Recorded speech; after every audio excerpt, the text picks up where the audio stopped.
Yeah, it's Room 442, Sharman, Singh and Vatanian here with you. Do you love Super Cups?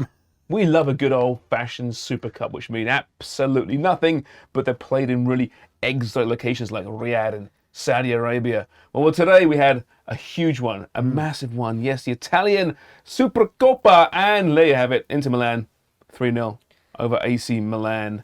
DeMarco, Dzeko, Martinez, who cares? This is the most important one today, a legitimate league match. Palace won, United won.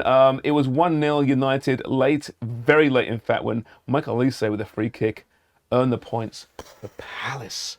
Oh, Mikey, you're a big United fan. Your boys looked okay today, but in the end that they blew it late, and that could have put them in second place by themselves. You know when it all took a turn for the worse?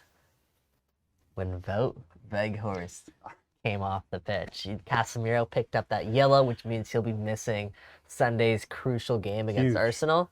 Yeah, just an absolutely massive loss and rubbing salt in the wound a little bit. And of course, that late free kick to concede. But you know what?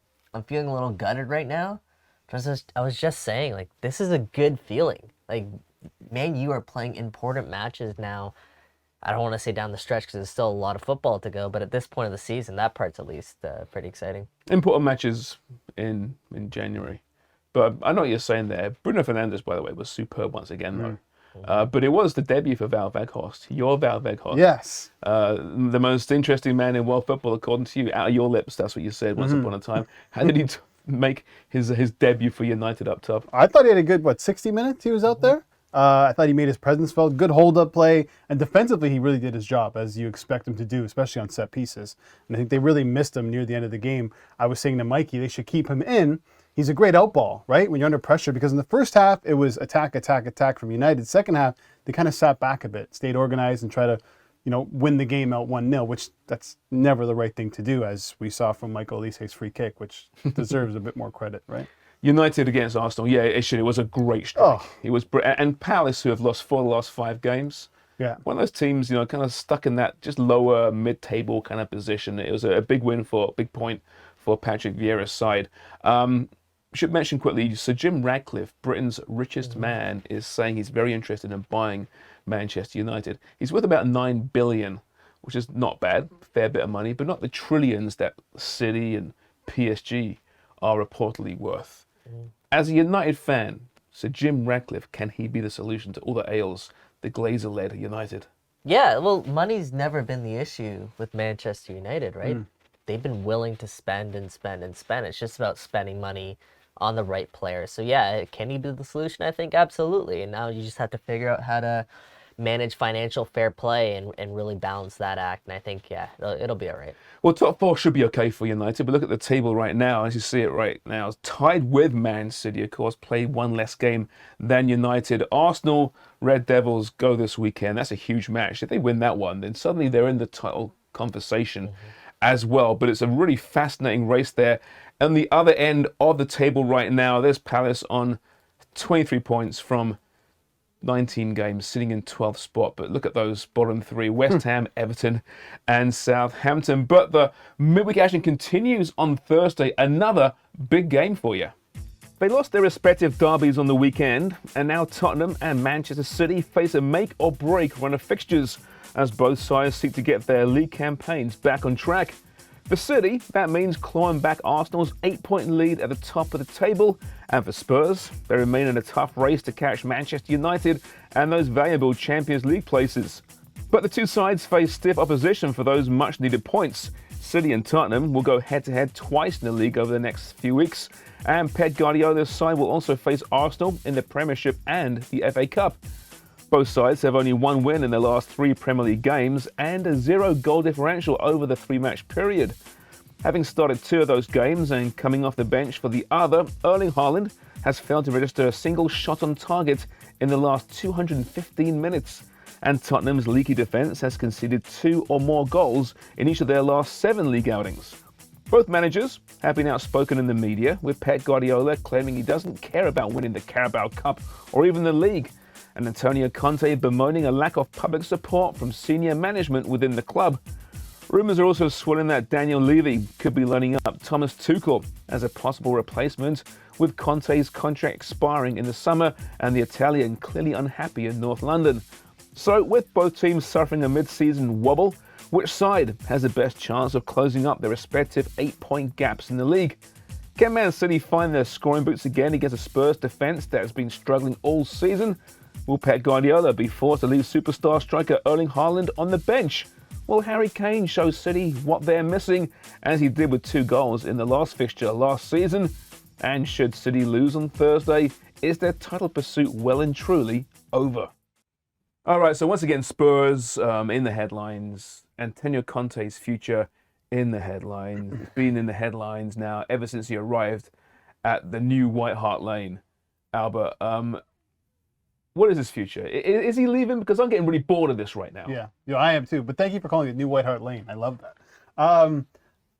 I've been always on the side of he's going to stay and they're going to figure it out. But at the moment, I don't see that happening. There's a report coming out that he actually wants more money. He wants to re-up his contract. And I don't know if that actually means he wants to stay or he's trying to push Levy and the board to get him out of there, which could possibly happen. And now you're seeing Tuchel's being linked. Poch is waiting in the wings to take that job over. He wants more money. He wants more money in the transfer windows. He's not really getting it at the moment. The players aren't really playing for him. It doesn't sound like he's going to be. Sorry? The baggage ain't worth it. Or is No, it, Mike? I mean, I don't think so. He's got success. We know he is a good manager. And maybe this is the top what Spurs can hope to succeed with. 4th place, 5th place, maybe a cup run. Maybe that's what they are. Yeah, well, let me pose this to Albert. With Poch and with Tuchel linked to Tottenham, wouldn't you rather have those guys now managing Tottenham than Antonio Conte? Not necessarily. I mean, when Spurs had Poch, they didn't back him. Let's not forget, Poch went through 2 transfer windows at one point where they didn't sign a single player. If they were to back Poch when Spurs were flying, the season where they finished in 3rd place behind Leicester City, that was their opportunity to win the league. He should have backed them from then on, and Levy didn't. So I don't think it really matters who the manager is at the moment. It's up to the board, and if that manager falls in line with their philosophies and their structure.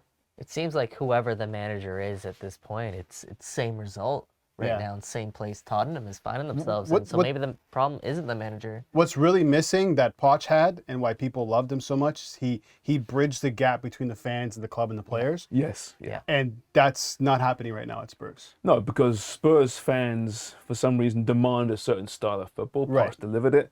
Conte hasn't done it. Harry Redknapp, we're discussing off camera, he delivered that for sure. Other managers haven't. So, I don't know. I'm just sick and tired of the same old Conte. Yeah. I acknowledge he's a very good manager, but at some point, the baggage is too much. And Daniel Levy's going nowhere because he's a successful businessman. Right. He's got that team at a beautiful, beautiful new stadium. At some point, they've got to spend some money, though. So, I don't know. Hopefully, well, listen, if City beats Spurs, anything's possible, I suppose. But firing Conte at this point might be a bit of a stretch. When we come back, we're going to talk about the greatest match in football history. Albert's all over this one. There's something very special happening tomorrow in Riyadh, Saudi Arabia. We just can't wait for that, can we?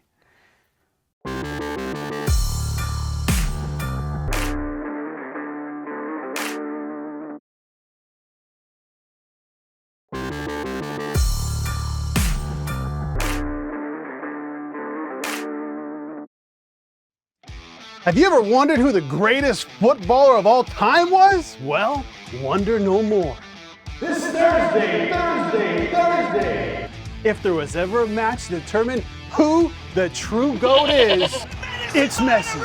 Ronaldo, PSG, Riyadh All-Star 11. 2 storied clubs with rich history in world football. It's GOAT versus GOAT in Saudi Arabia in a match that I'm sure has nothing to do with money. Today I feel Greedy! Messi, Ronaldo, who will be crowned the GOAT?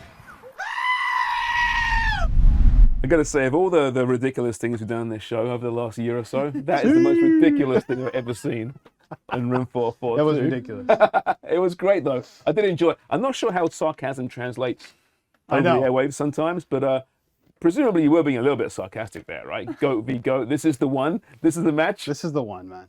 Forget the World Cup. This is the one. No, I'm only kidding. But it's so funny. No one even realized this is happening. Unless you're like in tune what's going on in soccer, you don't know this match is happening. Well, why do you? I mean, who gives a flying? No, come on. Let's just say it. Unless Who gives you're a flying shit? just to see them on the pitch, right?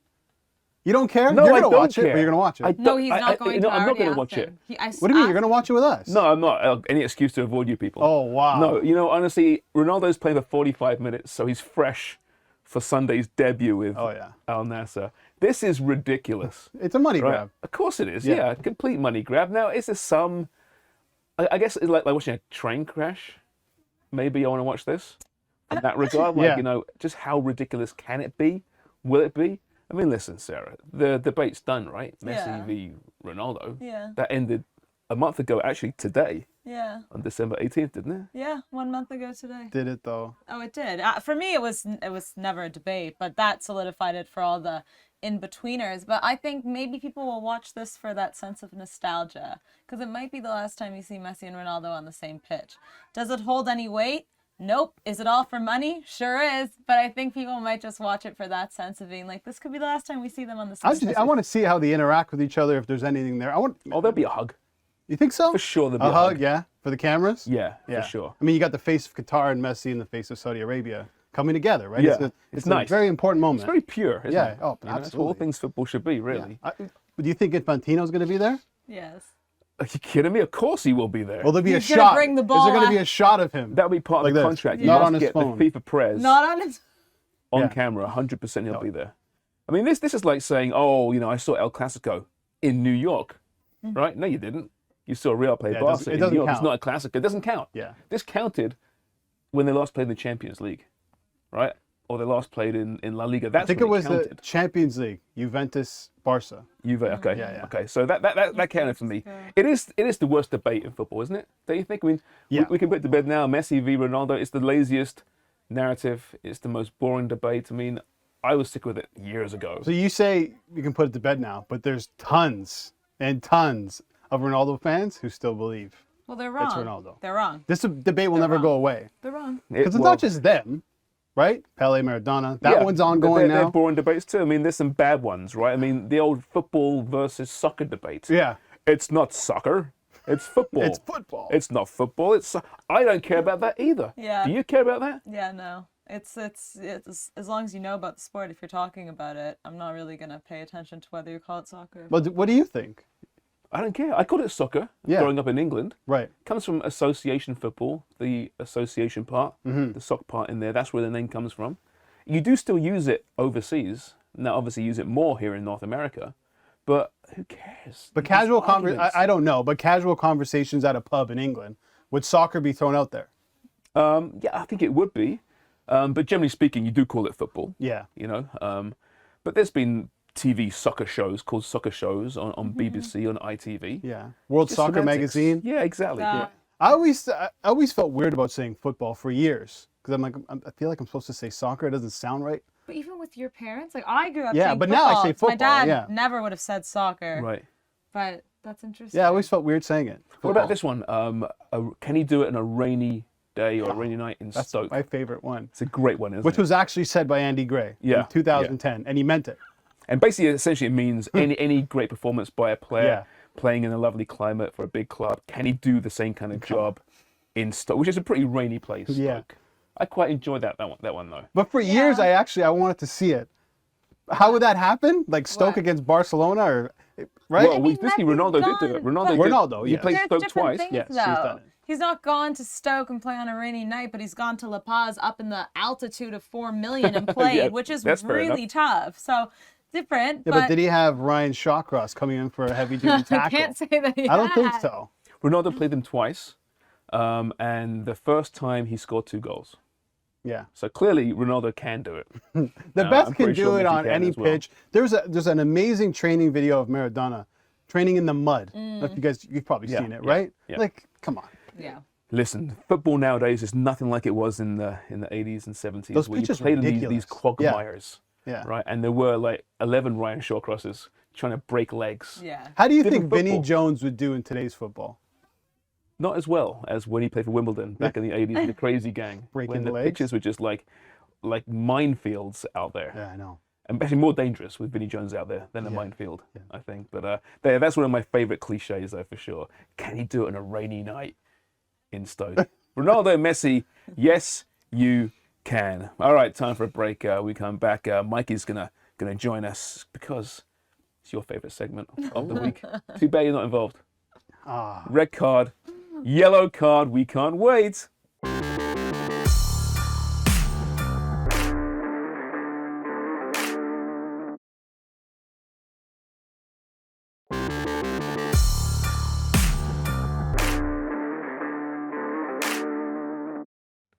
Welcome back. Albert's refusing to partake in the next segment. Mike is here, though, thankfully. It's his segment. It's red card, yellow card, play on. Sarah, you ready for this? Absolutely. Everybody's Do you prefer this or do favorite you prefer game. Birdie's Brainbusters? Don't do that. I love Birdie's Brainbusters, Mikey. I'm sorry. It's so much fun. You should host it sometime. Maybe tomorrow. Hey, that's cool. A segue, kind of. Ooh, hint, hint. All right. Well, everybody knows the rules, but just really quickly, quick refresher. I'm going to say a statement. If they fully disagree with my statement, they're going to send me off. They're going to give me a red card. If they somewhat agree, they're going to caution me, give me a yellow. If they totally agree with what I'm about to say, which doesn't happen very often, but if they do, it's play on. So let's start. Sarah Praria, I'm going to start with you. The Premier League, what a league. The Premier League is the best and most competitive league in the world right now. There you go. Ooh. That's it. Well, Just nothing, yep, that's nothing it. to add? That's it. No. You were saying You don't think I don't agree with you Barcelona? No, I think La Liga was, the best league maybe from 2009, after Inter won that Champions League. 2009 to probably only a few years ago, but since then it fell off a little bit. We could say maybe it's because certain players left that league. I'm not sure, but there was also at the same time the Prem was a little bit all over the place. There were teams like, Liverpool, Manchester United, even Chelsea Chelsea actually was probably the only one that was decent like throughout that stint, but they just weren't as good as they are now. And now when you look at European competitions, there's so many Prem teams competing, and it's very exciting. So I think right now in this current moment, of course the Prem is the most competitive league. Do you think to be the best league, you must also be the most competitive league? No, I think the best is Subjective? Thank you. Wow, I really just lost that word. Yeah, because I could say, La Liga for me is the best, but that's maybe because I enjoy the teams and the style of play. But being the most competitive, I think. Yeah, the way that I look at it like top 4, top 5 teams versus top 4, top 5 teams in any league. Which league would win or show out the best if they were to participate? Let's say in a make-believe league, European Super League. Which league would come ahead? I think it's the Prem, right? At this Right point, I now. think it's consistency. Look at the Champions League semi-finals the last number of years.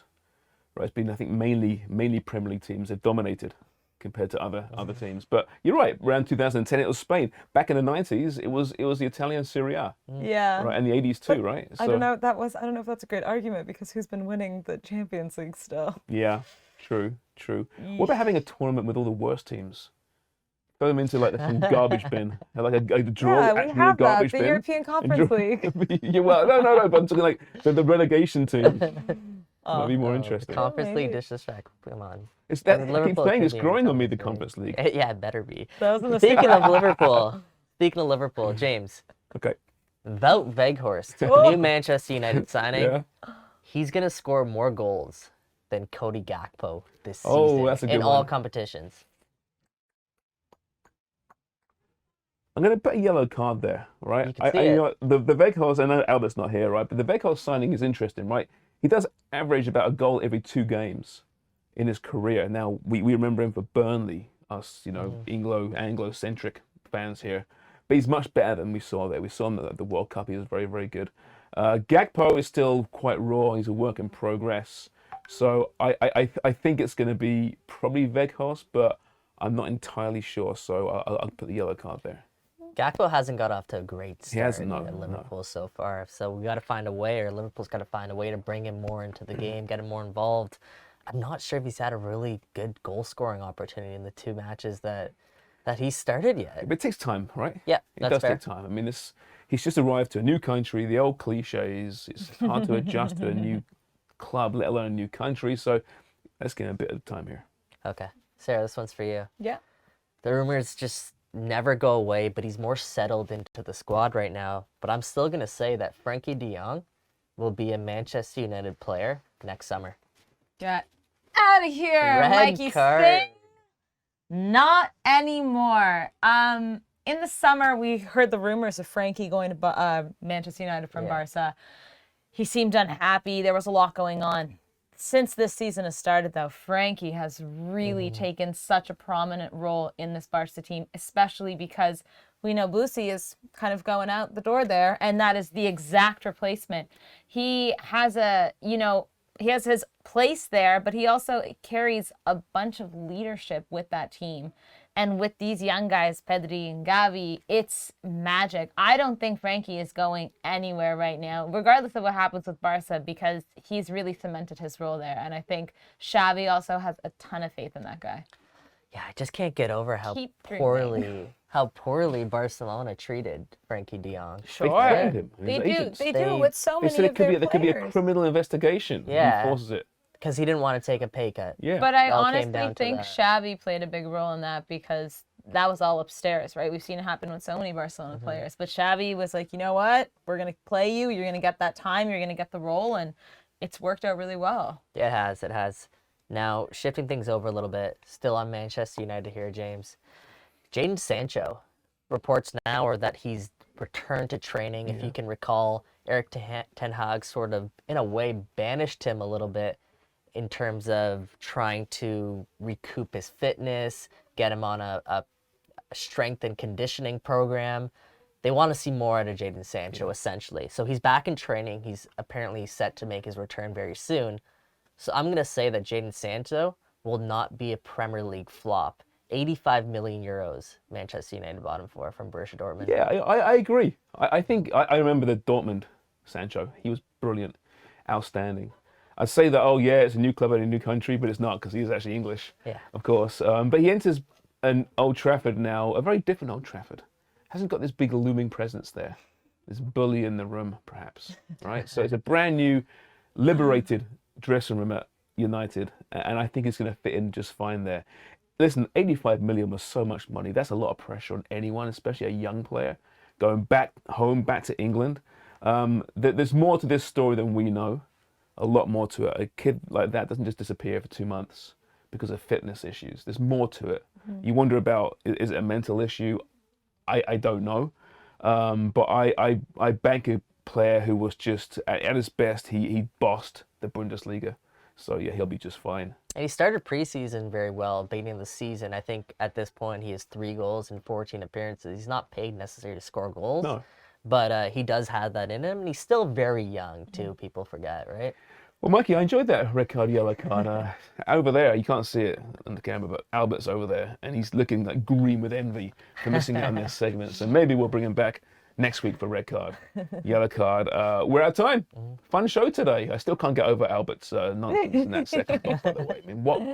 Like, it felt like Better Call Saul. I don't know. It was really, really weird, Call but Saul, what a hey, show. great show. What a I'll say. show. We should break it down one day, maybe. Yeah, let's do that. All right, it's room 442. Back tomorrow.